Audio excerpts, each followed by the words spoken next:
Hello à tous, bonsoir, c'est Isadora Amel, bienvenue dans ce live.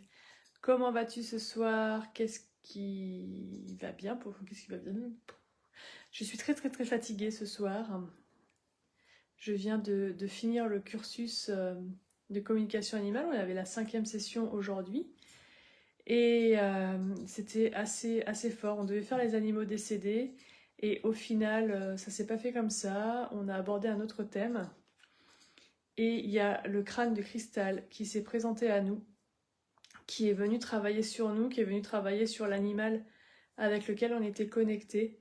Et c'est d'une puissance, d'une vibration, mais telle que, en fait, j'ai du mal à, j'ai du mal à redescendre sur terre, j'ai du mal à retrouver mes pieds sur terre. Et depuis, enfin, ça m'a énormément fatiguée, cette énergie. Mais vraiment d'une puissance.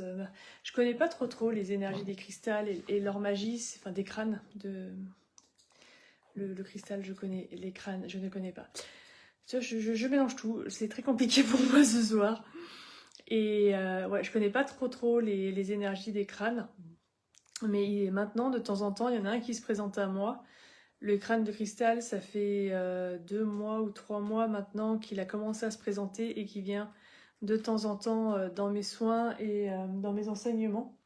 Et c'est juste super chouette quand il est là. Alors c'est vrai qu'il faudra que je m'initie un peu plus à leur magie parce que c'est vraiment intense et il y a plusieurs types de crânes, il y a plusieurs... c'est comme les dragons en fait, j'ai l'impression, ils ont plusieurs vibrations et il y a de toutes les sortes.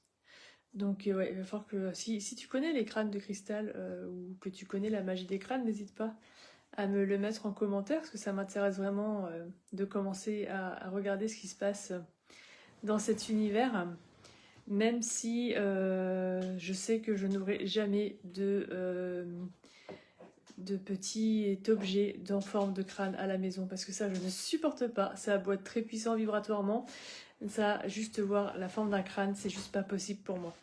Mais par contre, travailler avec eux comme ça et voir leur magie, ouais, ça m'intéresse énormément. Je pourrais vraiment comprendre qui ils sont et ce qu'ils font.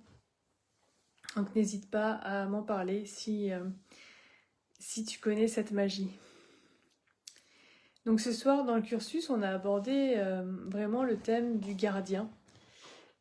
Parce que régulièrement, les animaux, en fait, épongent les mots MAUX et aussi les mots MOTS de leurs gardiens. Ils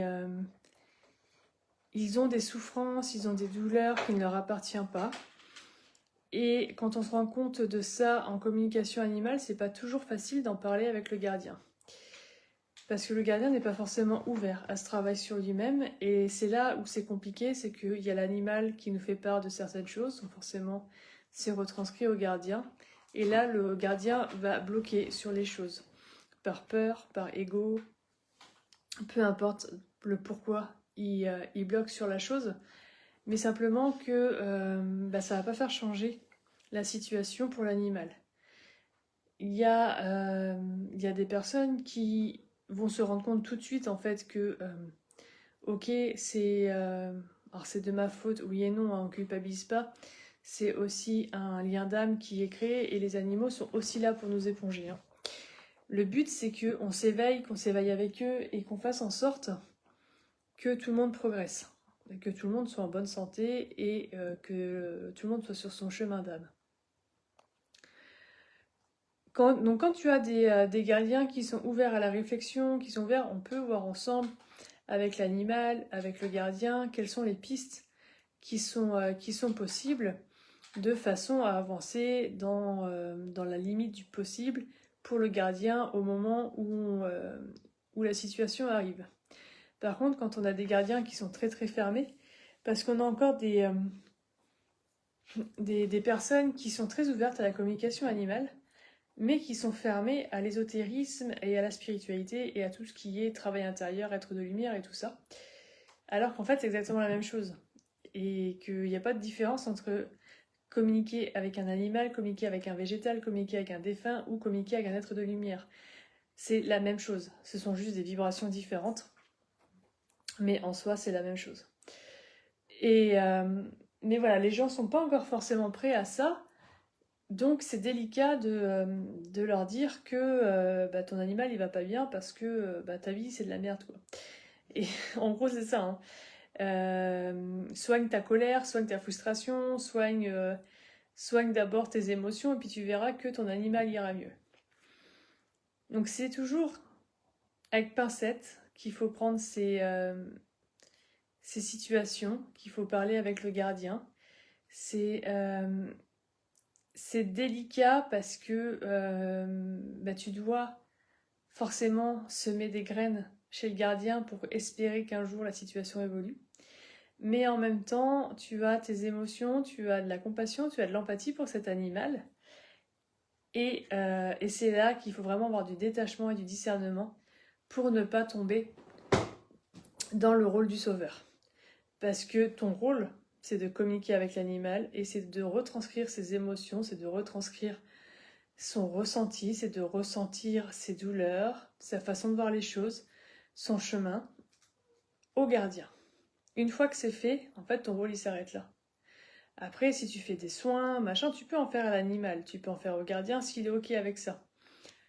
Mais ton rôle s'arrête là. Tout ce que tu peux faire, c'est simplement en fait laisser rayonner ta vibration d'amour, laisser rayonner ta lumière et faire en sorte en fait que cette lumière et cet amour qui sont très intelligents fassent leur taf et libèrent les choses petit à petit d'elles-mêmes.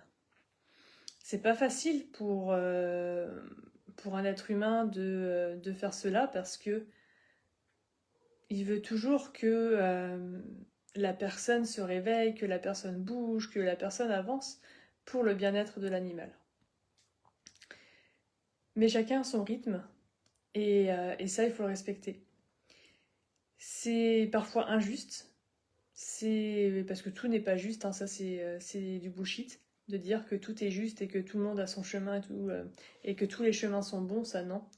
Moi j'ai pas cette vision des choses, pour moi il y a un chemin qui est bon, c'est ton chemin d'âme. Les autres c'est simplement des détours qui sont créés par les peurs, par les illusions, par les voiles. Mais voilà, pour moi il n'y a qu'un seul chemin qui est bon. Et il y a des choses aussi qui sont très injustes sur Terre. Mais malheureusement, les choses sont trop ancrées dans le cerveau humain qui va disant que mais si tout est juste, que c'est normal que tout soit tout ça.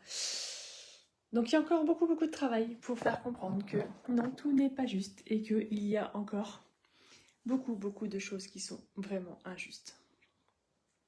Bref, revenons à nos animaux. Quand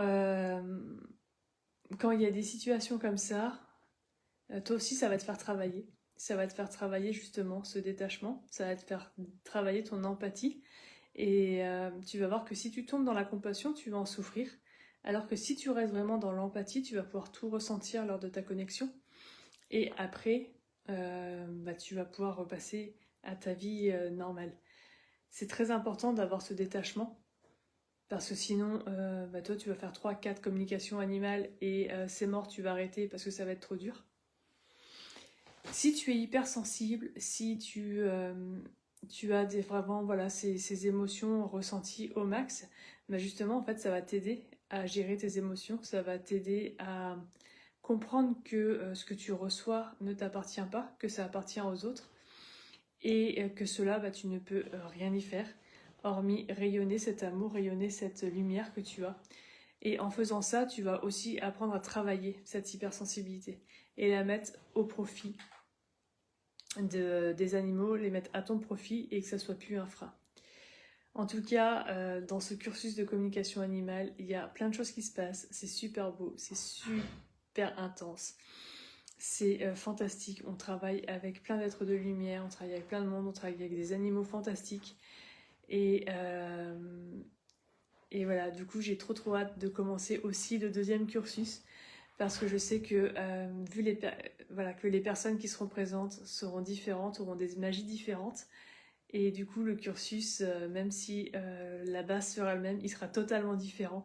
Et j'ai super hâte de savoir ce que là-haut, il nous réserve pour ce prochain cursus. Le prochain cursus, il commencera le 9 juillet, c'est cursus estival pour juillet et août. Tu peux dès maintenant réserver ta place à ce cursus si tu veux un aperçu de ce que l'on va faire, si tu veux savoir un petit peu plus de choses sur la communication animale avant de t'engager. Il y a la masterclass offerte, les secrets de la communication animale, le 12 juin à 20h. Donc n'hésite pas à t'inscrire et à partager au max cette info. Je vais te souhaiter une belle nuit, une bonne fin de soirée si tu ne te couches pas maintenant.